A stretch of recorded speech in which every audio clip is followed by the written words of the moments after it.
Please subscribe and don't forget to press the bell icon to get notified whenever we upload a new video.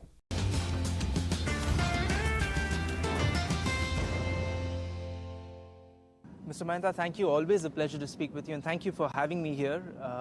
I'm told this is the first manufacturing plant, automobile manufacturing plant being set up in Detroit in the last 25 years. By an OEM auto major, yes, that's quite remarkable. What does this really mean? Why is it important for Mahindra to be present in Detroit? You know, we first came here when we were really trying to enhance the competence of our R&D people. The thing about India is we have a huge reservoir of fresh and raw talent, a lot of talented young people. But in the auto industry, to top that up, you also need a lot of experience. One of the reasons why large global auto companies have a lead on us technologically was because of their engineering database, their experience over the years. So what happened very fortuitously was that during the recession in the US, a number of engineers in Detroit were laid off. And so suddenly you had a supply meets demand situation where what we had an insight about was that there is now a reservoir of experienced talent in Detroit which we can tap into. So most people who were looking at Detroit as a city in decline, It was called the dead city for some time. Quite to that contrary, we saw that as an opportunity. And to the credit of our R&D people, Rajan Vadera was in R&D at that time, and Rajan and Pawan requested Rick Haas, who had worked with us in Chennai in Mahindra Research Valley and had gone home. We said, why don't you set up something here? And so he went to work, rolled up his sleeves and located a number of people and got about 100 engineers to create Mahindra North American Technical Center. So we started by offshoring. And what I love about that story is it was India outsourcing to America. That's right. So what does this mean now for you? Because you have said that you want to come in with an off-roader. And this also, Mr. Mahindra, gels in with what you've often said, that the future of mobility is such that the mass cars will become commoditized, right. And there is going to be people who will use cars more for recreational purposes. Thank you for remembering that, yes. So therefore it kind of gels in with that. But do we see Mahindra from there maybe even entering the mass market going forward? Well, let's not call it the mass market. What the off-roader here could lead to is our presence in that lifestyle recreational SUV segment. We've had our sights on it. That's not something that is on the anvil right now, but we have been quite open to say that we might in fact look at SsangYong as a point of entry. So there are 3 points of entry potentially for Mahindra in the US. One is, of course, our core SUV off-road base. And very diligently, we've built on the Mahindra brand here with a solid now awareness of our tractor brand. The tractor company then introduced the Retriever brand of ATVs, which you see outside. On top of that, we will be building this off-roader, which frankly is going to be highly differentiated and way beyond its competition in the field. So the next logical step could be certainly to go on to on-road SUVs. As far as what you call the mass market, I call the fleet or the commute market. I did say in India that Mahindra is participating in that as well. And you might recall I said very confidently that that is going to be all electric very soon. So being in the electric mobility market, there's no reason why Mahindra cannot enter into the electric vehicle market in the US too. And I ask you that question also because very recently you have stitched an alliance, a global pact of sorts with Ford Motor Company. And I'm guessing you could also leverage that to make inroads. I mean, is that also part of your thinking when you say that you would be... Well, let me be very frank. When we started the dialogue with Ford, the prime focus really was India and emerging markets, and to see how Mahindra and Ford can work together in a better manner to cope with the unpredictability of the world of mobility. How do we strengthen both our product offerings in India and in emerging markets? So that is really the current focus of the alliance and the talk. However, we have introduced as well the topic of mobility, shared mobility, and of electrification. And if the alliance gets stronger, there's no reason why two companies cannot explore what other synergies there are for each other around the globe. You know, there's also interestingly, when I was speaking with some of your executives here at Mahindra, United States, and they were telling me that how M&M has also been shortlisted as one of the top 4 or 5 players to supply to the US Postal Service. Could you just expand and throw some light on that? You know, and how big is the order, Mr. Mahindra? Frankly, it's a very large order. It's 180,000 vehicles that they're looking for, but we are not allowed to talk much more about it than to say that we are amongst the shortlisted 5. It is clearly very exciting. All I can tell you is that why Mahindra? Well, you know, I didn't know until the team here started bidding for the order that postal trucks in the US are right-hand drive, and they're diesel. Oh, wow. So guess who understands what right-hand drive diesel vehicles work like? And in a sense, therefore, there's a natural fit. But beyond that, I'm not really at liberty to say any more about where the contract is at this point in time. Could you also tell me a little bit about the kind of investments that you've made for this? It's quite the salubrious facility that you've set up here. So what is the kind of money that you've put in? Cumulatively, if you look at the money that we have put into Detroit, both in the former MNATC and Manor now, as it's called, Mahindra Automotive North America, it's about $230 million odd. And by 2020, we expect to add another 400 million to that. So we will be looking really at $600 to $800 million of investment in a very short order. In terms of people, employment, at the beginning of 2016, we had about 75 people. That's tripled to 250 people. By the end of January, I think we'll be at 250. And again, there we expect to add about 400 more people. So it's a fairly sizable investment for America. And considering, as I started the interview with saying the first manufacturing automotive plant being set up, and that too by an Indian company, I think it's quite a source of pride, I think, for a lot of us. Tell me also about the futures. You've said that electric mobility, and you could look at sort of using that as a platform to also enter the market. So where do you see the US market in the next 5 to 7 years? You know, the US market is going to move much more quickly than developing markets towards autonomous vehicles. Even that is not very clear. I think autonomous vehicles will first and foremost ply in designated areas like shuttles. But there's a tremendous economic push towards autonomous vehicles here because, to be honest, the major provider, Uber, as you well know, doesn't make money yet. It doesn't make money because of the operating cost of vehicles, which includes the driver.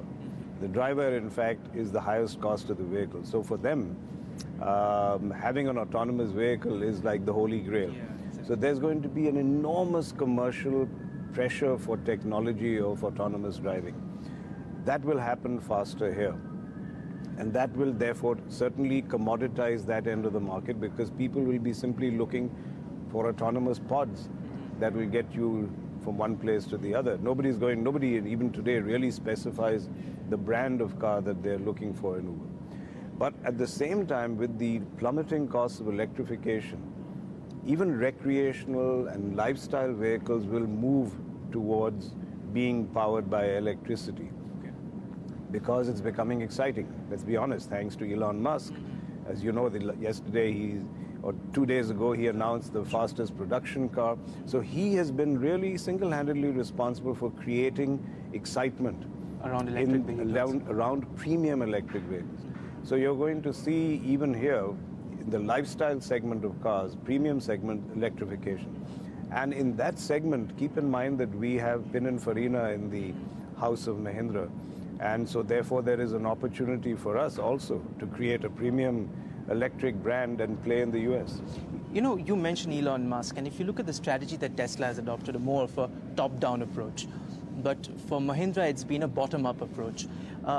I mean, in retrospect, do you feel that that approach was perhaps the right way to go about your electric business? Let's put it this way. We were not alone in not seeing the opportunity in the premium segment. That credit goes to Elon Musk entirely. What he did was really turn a conventional logic on its head, whereas everybody else was slaving at trying to get costs down and make them on parity with conventional gasoline or diesel powertrains. Elon said, you know what, the first movers are going to be price insensitive. It was a simple idea, but a brilliant idea. Now that he's done that, of course, the rest of the world is moving in that direction, so he's not going to have that arena alone to himself. Could we have done that? I think prior to acquiring Pininfarina, probably not. I think there is a lot to do with branding, with provenance, which determines whether or not you can do that. A lot of Elon's story is about America, about Silicon Valley, about the magic of technology there. So that element, the narrative in a brand is very important.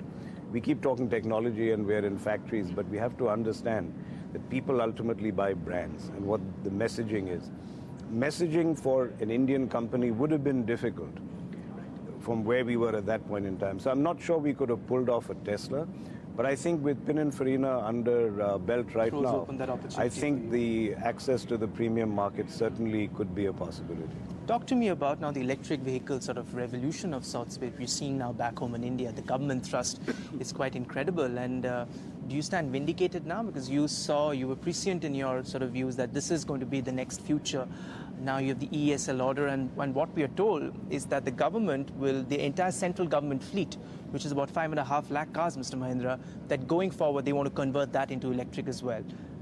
Well, I hope your question is rhetorical about our being prescient, because yes, clearly we do feel vindicated. We, as you know, took a bet on fully electric mobility, on plug-in electrics. There are still people talking about the fact that hybrid will be an intermediate step. Possibly. We are not betting on that because, frankly, as a company with less resources than global OEMs, which bet on every possible option, we can only really make our bets on one. And we bet on plug-in electric, and happily that is proving to be we are being vindicated, to use your word. As far as the government is concerned, Pawan Goenka himself has been a great champion in terms of telling the government, look, that the biggest difference you can make is if you yourself adopt these cars, then you will evangelize this. So I'm very happy to see that somebody's been listening to him out there.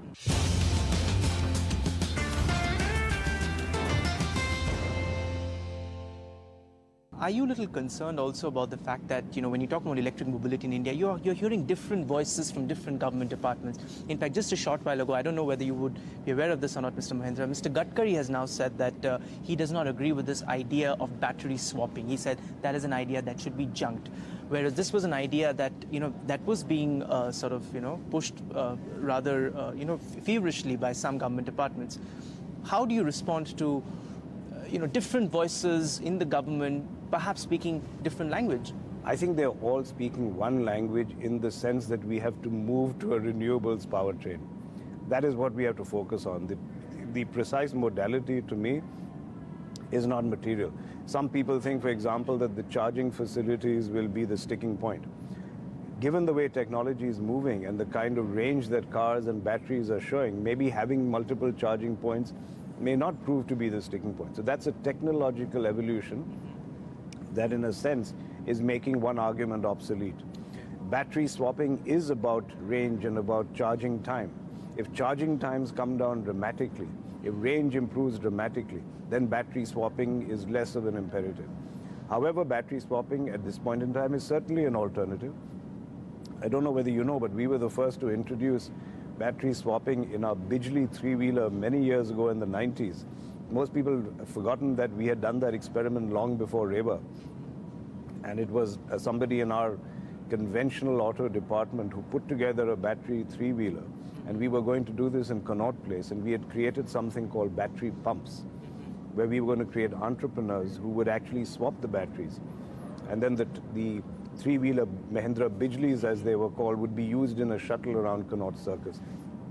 It failed more because, ironically, of mechanical reasons of the vehicle, because we had just put in a battery into a standard old three-wheeler. By the way, if you want to see where those are, there are a few of them still plying in Vaishno Devi. Okay. So if you ever want to look at that as evidence, they're still there. So you're still backing that idea, so principally? That idea could work for a time, but as I said, who knows? With technology moving so quickly, you may not require battery swapping. Perhaps that's what Mr. Gadkari was implying, but I don't know. Let's talk about your passenger vehicle business back home, Mr. Mahindra, because competition has intensified. Many feel that your PV business now needs a renaissance of sorts. It really needs, revitalization, or call it what you may. What is your message? Because when you look at the basic metrics of market share and all that, it's coming under a tremendous amount of pressure.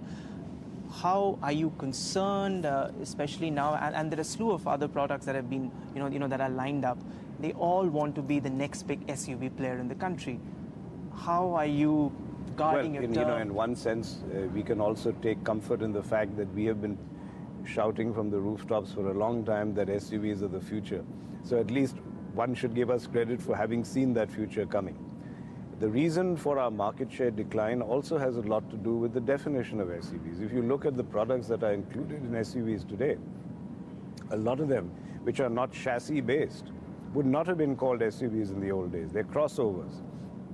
But crossovers have been included in SUVs, and suddenly the definition has expanded. So we have been predicting that our perception, the perception of our market share declining, was inevitable as more people began to understand the very attractive nature of the market in which we play. We're concerned about the pie growing, not about the share of the pie so much. As long as the pie keeps growing, people shift to SUVs and crossovers, which is happening apace, as you know. We're very happy. As to whether we need a renaissance, well, car companies, sometimes you have winners, sometimes you have losers, sometimes you have real blockbusters. It's a lot like the movie business. So if you ask this question at the launch of the XUV 500, keep in mind we had to shut off bookings because there were lines forming around the block. And that can happen overnight. So we have a number of products ourselves, and so just keep watching the box office. What's your message then to the team, Mr. Mahindra?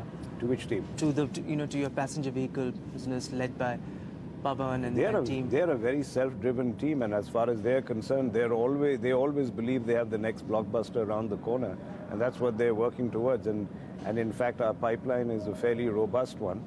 And keep in mind that we're one of the few companies that knows how to build products and brands and models which survive and have longevity. The Bolero is still going strong, as you know, and it is more than 18 years old.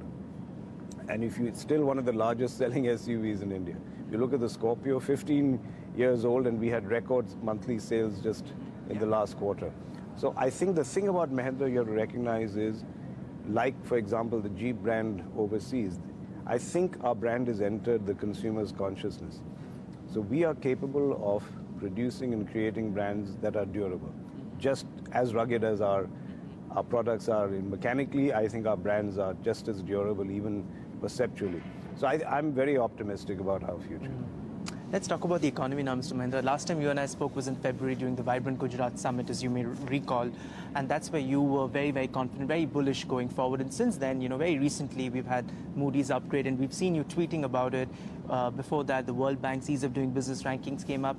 Do you feel somewhere everything is now coming into place? And what's your sense? I know you've been bullish. I hope so. Yes, I'm known as a terminal optimist.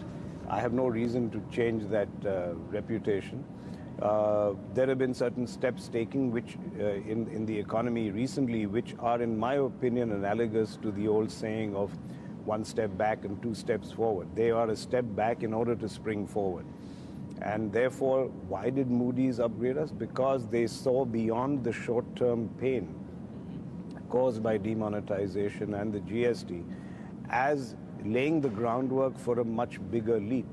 And a leap forward in a way of doing business that was going to be clean, that was going to be transparent and inclusive.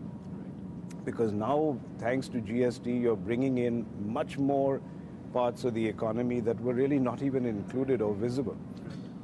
Demonetization is driving us to digitization and is driving us to an economy where consumer loans are going to be far more easy.